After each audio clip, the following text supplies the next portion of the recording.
Good morning guys. Today maluto kita sang pangbansang ulam. Ginisa nga munggo, ari aton nga munggo, butangan ta sang talong, kag butangan ta sang kalabasa. Ang aton nga ipares, ari pinirito nga isda.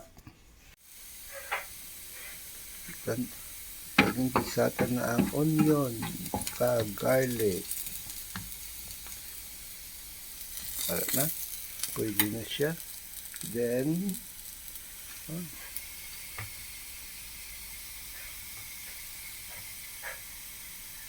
ibutang ta na ang munggo.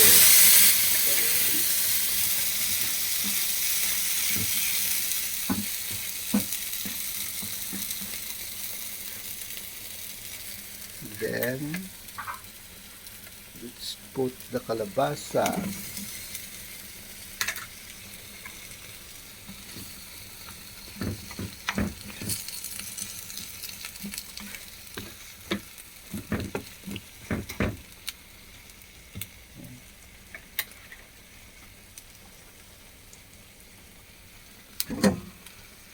So guys, i-transfer ta sa iyang casserole. May na-ready ko din nga casserole ya, okay. Then, let's put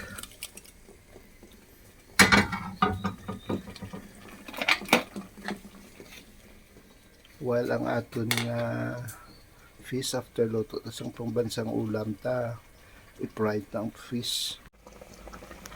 Okay guys, ari na siya ang aton nga pangbansang ulam, nagabukal na. Pwede ta na mabutang ang talong. Pwede na siya lutoon ng talong. Then ibutakan ka sa dried fish para maka-add sa isang flavor.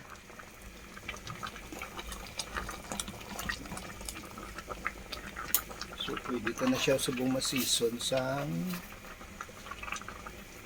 asin,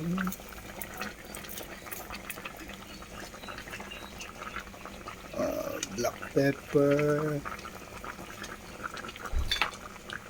That's it. Ulat ko pa lang siya nga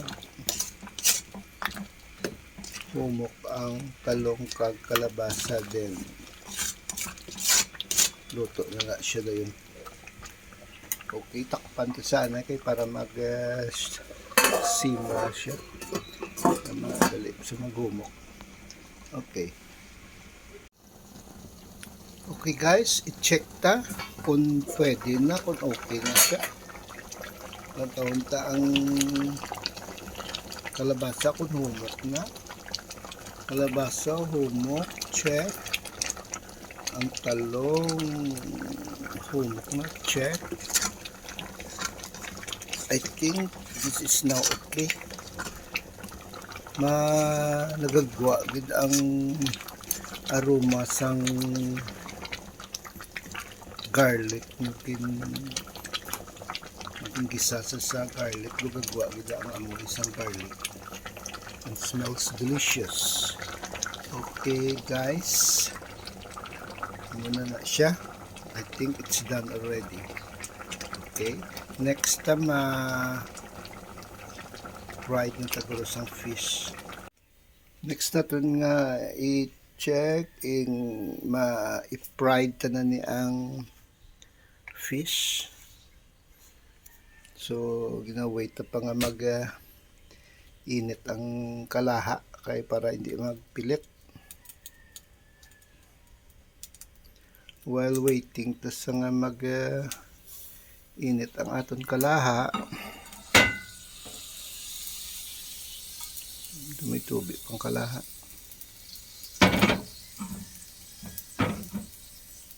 Magkailangan daw dry gid siya. Hindi ka bubbles pa. I think it's good. We will put oil for our fried fish. Laton taman nga mag-init siya para hindi magpilit ang isda.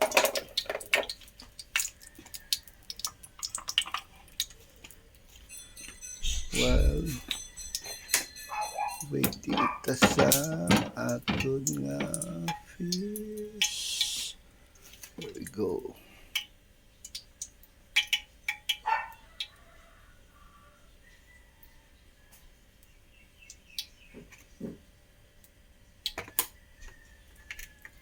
I think pwede na siya.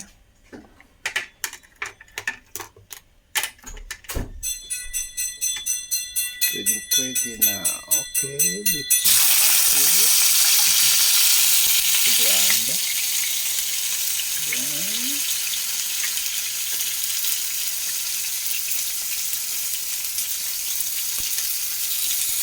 another one here. Then,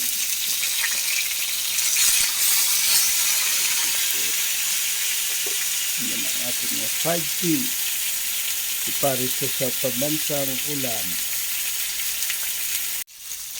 Ano lang ito guys, so I think pwede na siguro baliktad.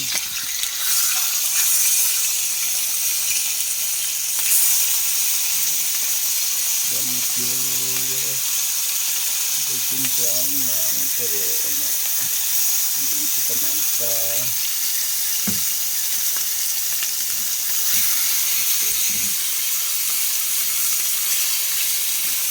mga 3